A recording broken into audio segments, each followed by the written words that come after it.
As we bid the late singer Johnny Mathis our final farewell, we found ourselves unable to contain our tears.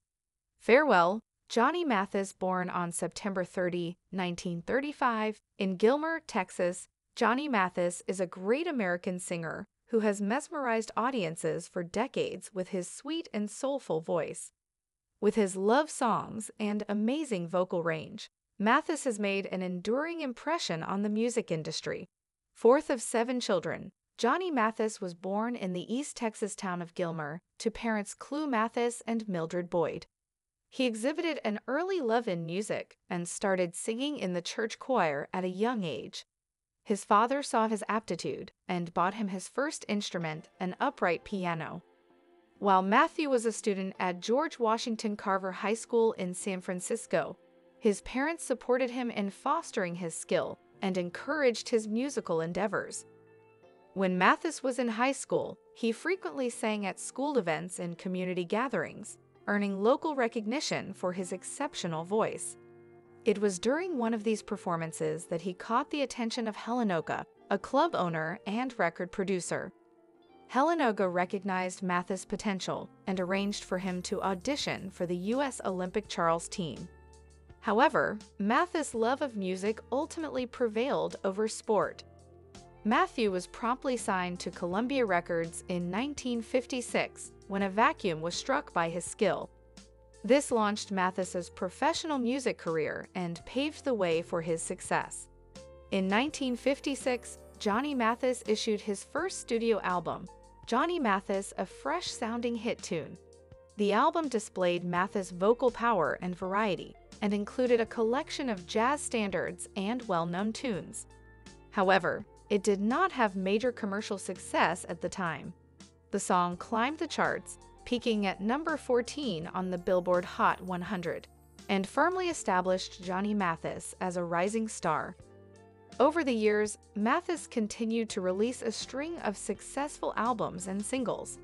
His smooth, velvety voice and heartfelt interpretations of romantic conflicts won over audiences all over the world. Mathis' breakthrough came in 1957 with the release of his second album, Wonderful Wonderful, which produced his first single of the same name. His romantic ballads became timeless classics, earning him a devoted fan base and establishing him as one of the greatest romantic singers of all time.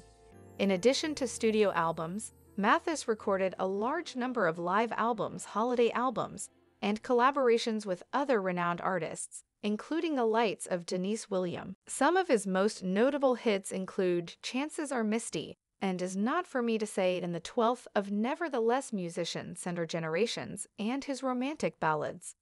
In addition to 4 Grammy nominations and a Grammy Lifetime Achievement Award in 2003, Mathis was also honored with a star on the Hollywood Walk of Fame in 1984, further cementing his place in music history.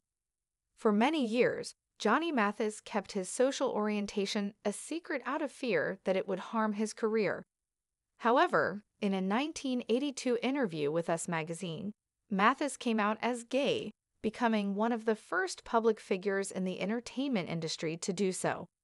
As Samantha is gracefully aging, he acknowledged the difficulties he faced as a gay man during a time when homosexuality was less accepted. His dedicated followers were alarmed by these difficulties and prayed for his quick recovery. The unwavering experience of Matthew, it was at this point that Mathis openly expressed his acceptance of death, describing it as a definitely wonderful experience like a long sleep. His profound perspective resonated strongly with his admirers, showcasing his remarkable resilience even in the face of adversity. Despite his deteriorating health, he continued to inspire and uplift those around him. His dying days were distinguished by a courageous decision not to pursue invasive medical interventions as Mathis' health continues to deteriorate. Harvard should be used from fans and fellow luminaries alike. From his humble beginnings, it takes us to becoming a global music icon. In June, a tumor was discovered by his neck, and the decision was made to let nature take its course. On July 1st, Math peacefully passed away at his home, succumbing to cardiac arrest.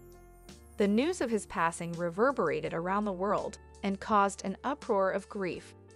With his silky voice, Mathis has permanently altered the music industry. His soulful voice and emotional renditions of love songs have mesmerized audiences for decades, garnering him several awards and a devoted following. By his skill, perseverance, and deep understanding, Johnny Mathis, a cherished individual and renowned newspaper writer, caught the essence of life's beauty and complexities and made an enduring impression on our hearts and minds. Mathis' fight against aging, the state of one's health, serves as a stinging reminder of the transience of life and the value of savoring each moment. John Royce Mathis, born September 30, 1935, is an American singer of popular music. Starting his career with singles of standard music, Mathis became highly popular as an album artist, with several dozen of his albums achieving gold or platinum status, and 73 making the Billboard charts. Mathis has received the Grammy Lifetime Achievement Award and has been inducted into the Grammy Hall of Fame for 3 recordings. Mathis is the third best-selling artist of the 20th century, selling 360 million records worldwide. Although frequently described as a romantic singer, his discography includes traditional pop, Latin American, soul, rhythm and blues, show tunes, Tin Pan Alley, soft rock, blues, country music, and even a few disco songs for his album Mathis Magic in 1979. Mathis has also recorded 6 albums of Christmas music. In a 1968 interview, he cited Lena Horne, Nat King Cole, and Bing Crosby among his musical influences. Thanks for watching my video.